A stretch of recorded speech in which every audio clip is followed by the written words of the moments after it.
Good morning all of you. आज हम third chapter के बारे में बात करेंगे जिसका नाम है योगा एंड लाइफ स्टाइल। तो योगा और लाइफ स्टाइल में हम सबसे पहले बात करेंगे आसन एज प्रिवेंटिव मेज़र की। प्रिवेंटिव मेज़र और आसन के बारे में बात करेंगे। Number second, obesity, procedure, benefit and contraindication देखेंगे। इसमें हम देखेंगे वज्रासन, हस्तासन, त्रिकोण आसन, अर्धमर्त्यसेन अर्ध आसन की बात करेंगे। अब सबसे पहले हम बात करते हैं मीनिंग ऑफ आसन क्या है। मीनिंग ऑफ आसन क्या है, इसमें सबसे पहला पॉइंट दिया हुआ है to sit in a comfortable position for everlasting period of time is called आसन। यानी कि आप आराम से बैठे हुए हैं कंफर्टेबल पोजीशन में, कितनी देर तक उसे हम कर सकते हैं, यह आसन। ठीक है। नेक्स्ट है आपका आसन can be preventive measure as they provide following psychological benefit which ultimately helps in avoiding various lifestyle disease। यानी आसन करने से हम कई सारी बीमारियों से कैसे बच सकते हैं, क्योंकि ये हमें साइकोलॉजिकल बेनिफिट देते हैं हमारी बॉडी को। यह हमारी बॉडी को साइकोलॉजिकल बेनिफिट्स देते हैं। अब नेक्स्ट हम बात करेंगे following are the benefit of आसन फॉर प्रिवेंशन के थ्रू। यानी आसन के थ्रू हमें क्या बेनिफिट मिलते हैं उनके बारे में हम बात करेंगे। तो नंबर 1 है bones and joint become strong. Means आपकी जो बोन्स और जॉइंट्स हैं आसन करने से, योगा करने से ये मजबूत होते हैं। ठीक है। बाई परफॉर्मिंग रेगुलर आसन। रेगुलर आसन करने से जब आप कंटिन्यू आसन करेंगे उससे क्या फ़ायदे होंगे, bones, cartilages, ligaments become strong. ये जो आपके बोन्स, कार्टिलेजेस और जो ईयर में होते हैं और बाकी कई जगह पे होते हैं, ठीक है, लिगामेंट्स भी इससे मजबूत होते हैं। जो हड्डियों के बीच में लिगामेंट्स से या जो मसल्स होते हैं ये मजबूत होते हैं। Along with this height of children age अनएज्ड आसन। जो बच्चे होते हैं आसन करने से इनकी हाइट भी बढ़ती है। नेक्स्ट है आपका circulation of blood become normal आसन। जो आपके जो आसन हैं इन्हें करने से क्या होता है, जो ब्लड सर्कुलेशन होता है वह नॉर्मल हो जाता है। वाई performing आसन regularly the stroke value as well as cardiac output increases because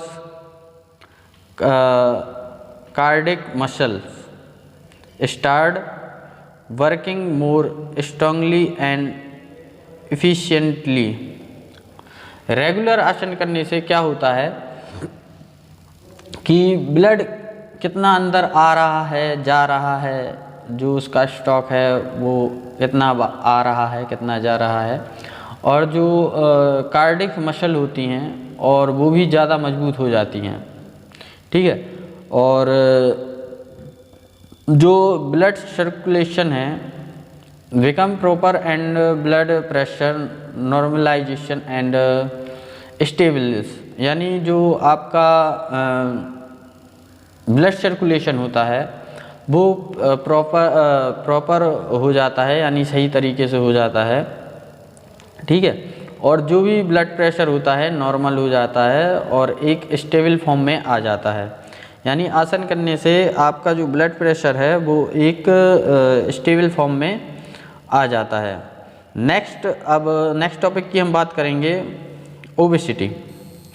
obesity एक बीमारी है जिसमें आपका फैट बहुत बढ़ जाता है, बहुत इतना बढ़ जाता है कि आप ना उठ सकते हैं, ना बैठ सकते हैं, ना चल सकते हैं, बस एक जगह पड़े रहते हैं।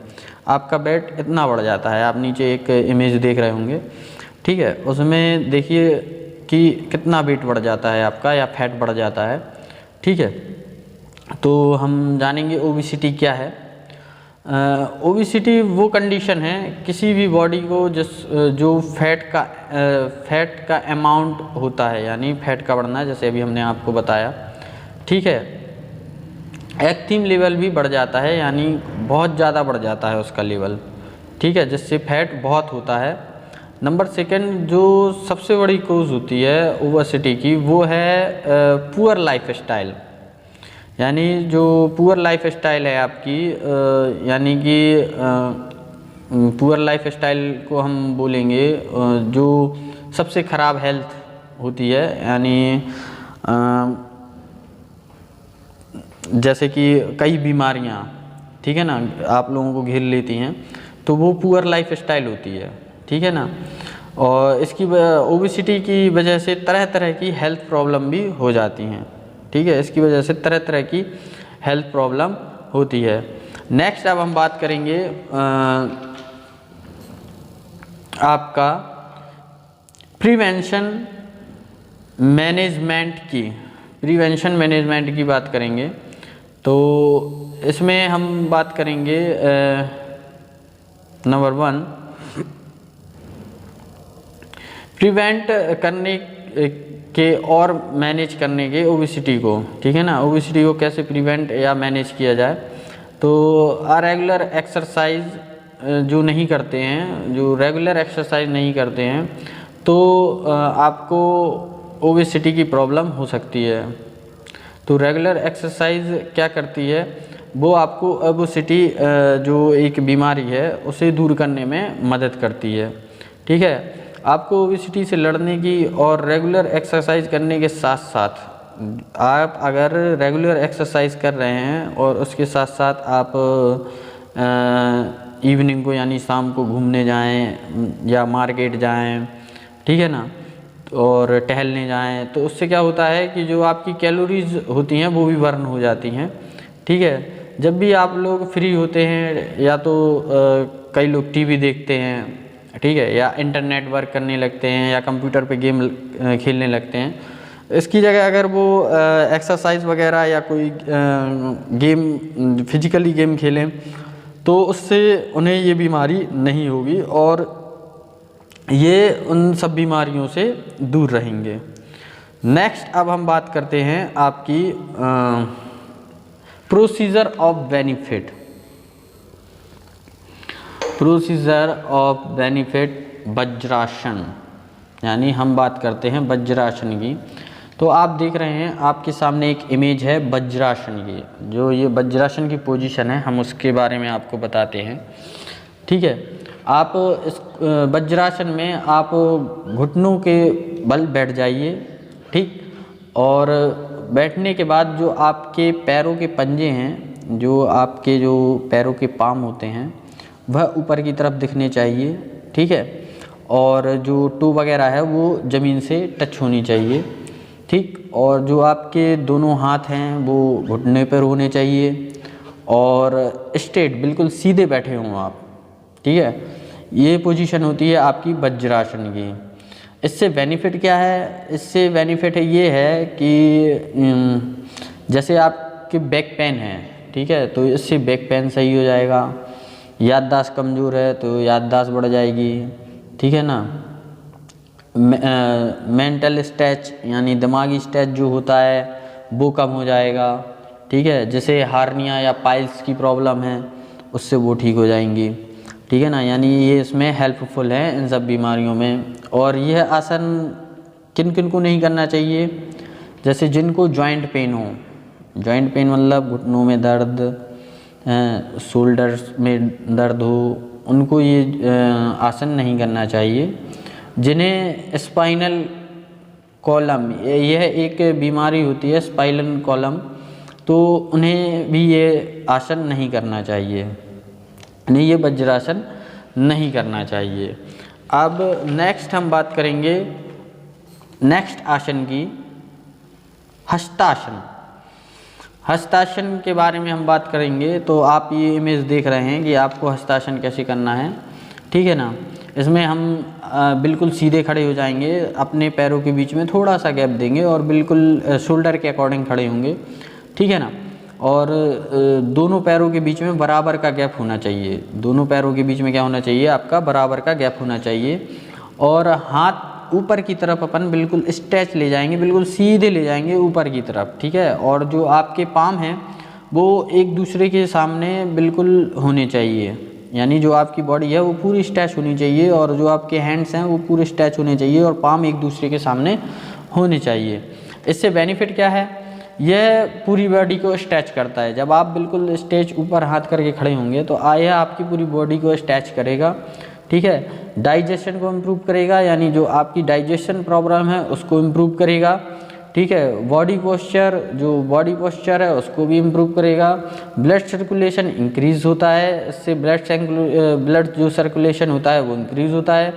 आपके हाथों और शोल्डर्स को मजबूत बनाता है, जो आपके हाथ हैं, शोल्डर्स हैं, इन्हें मजबूत बनाता है। और यह आसन किन्हें नहीं करना चाहिए, यह आसन जिनकी नेक और शोल्डर में पेन हो उन्हें यह आसन बिल्कुल नहीं करना चाहिए, ठीक है। नेक्स्ट अब हम बात करेंगे नेक्स्ट आसन की, जिसे हम बोलते हैं त्रिकोण आसन, यानी त्रिकोण आसन। आप देख सकते हैं पिक्चर्स दी हुई है आपके सामने त्रिकोण आसन की। त्रिकोण आसन को करने के लिए हम पहले सीधे खड़े हो जाते हैं, फिर अपने दोनों पैरों को फैलाते हैं और एक पैर जिस साइड हमें झुकना है उस पैर को हम आगे की तरफ निकालते हैं और उसी साइड के हैंड को हम ज़मीन से टच करते हैं और दूसरे हैंड को हम ऊपर की तरफ ले जाते हैं। ये होता है आपका त्रिकोण आसन। इसके बेनिफिट क्या हैं, यह आपके पैरों और हाथों को मजबूत करता है। अगर आप ये आसन करेंगे तो ये आपके हाथों और पैरों को मजबूत बनाएगा, डाइजेशन को इम्प्रूव करेगा, जैसे डाइजेशन की प्रॉब्लम होती है उसे इम्प्रूव करेगा, ठीक है ना। स्काइटिका एक ये बीमारी होती है जो पैरों से रिलेटेड होती है।